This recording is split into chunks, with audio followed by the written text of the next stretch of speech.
Hey, good morning, everybody. Welcome to Second Cup of Coffee. Pastor Tom here with you. So glad that you joined us. Week 3 of our series that we're talking about heading into the harvest. And I'm excited that you guys have been following along with us. If you've missed any, download our app either through Google or Apple or Amazon.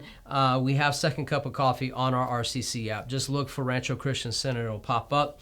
You can always watch us on Apple TV, Roku TV. I mean, we're getting to be a little bit of all over the place in a good way. And we're grateful that you would interact with us on any of those platforms. Also, still Facebook and Instagram on our social media. So thanks for stopping by. Today, again, we're talking about heading into the harvest. And I'm not going to recap the other 2 weeks. You can find them. But in essence, we just need to be about His business, regardless of the space of time of history we might be in.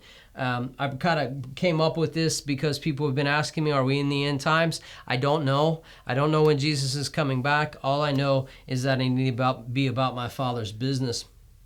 Last week we talked about what happens when I get discouraged. I just don't know if I want to do this anymore. I'm not seeing a result. And this week we're going to talk about this word. It's reward. Well, where's my reward, Pastor? I mean, I've been laboring at this for a while, and Jesus addresses this in Matthew 20. It says that this guy needed workers to go into his vineyard, and so he goes and he calls them in the early part of the day, and he's like, I'll give you a certain amount of money if you go work, and they're like, cool, we'll go work, and then he kind of comes back around. It's like midday or whatever, finds some people who hadn't been hired yet. He says, will you work? They'll work. Cool. Then he comes towards the end of the day, and there's still people. He's like, you guys haven't worked all day? They're like, no. He's like, go into my vineyard, go in my field, work, and we'll sort it out when you get done. So when he comes back, the last people to get hired go through the money line first, and they're getting the same amount that he had promised the first people that came.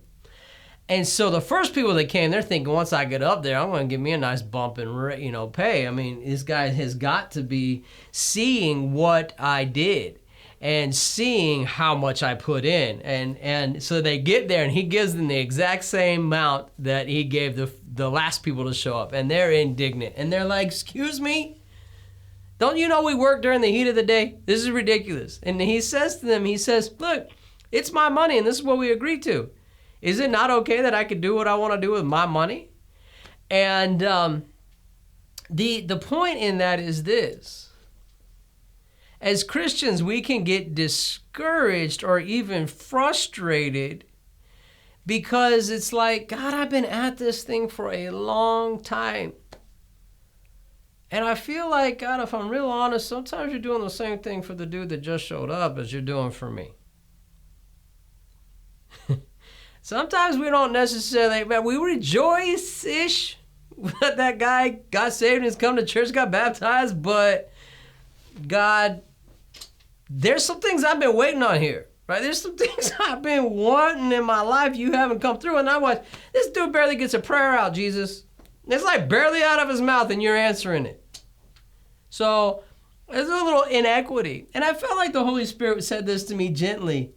He said, shouldn't you just rejoice that he's saved? Because if you've been walking with me long enough and that starts to creep in a little bit, you got to go back to our relationship. And have I taken care of you? The answer is yes. Have I always been faithful? And the answer is yes. Have I always brought you to where you need to be? Yes. And so I have to be careful that in the midst of the harvest, I don't get discouraged because it seems like they're getting the same thing as me. Because ultimately, at the end of the day, we do get the same thing. We get to go to heaven. We get to have a relationship with God, our Father in heaven, through Jesus Christ and the sacrifice that he made. We get the infilling of the Holy Spirit, knowing the heart of God. And all of those things are good. Not just good. They are our reward. And so, yeah, ultimately John 3:16 still holds fast. He's the reward. I mean, people are the goal. And when they get saved, heaven still rejoices. I get it. I understand. Sometimes the promises are long. Sometimes it gets hot in the middle of the day of working, and you wonder, if we're real honest, why am I still doing this? And you may want to start withdrawing. But I hear the Spirit of God say, continue just a little longer, and you'll see the fullness of my heart for you. When you taste that heart that he has just for you, nothing else will matter. So hold on to this. You will taste and see that the Lord is good. Personally, you will. And everything else that seems inequitable, unfair, it'll all fade away, because you'll know just how intimately he loves you, cares for you, and knows you. Okay? We love you. God bless you. Get out of discouragement. Get back in the field. Let's see some people come to Jesus. God bless you.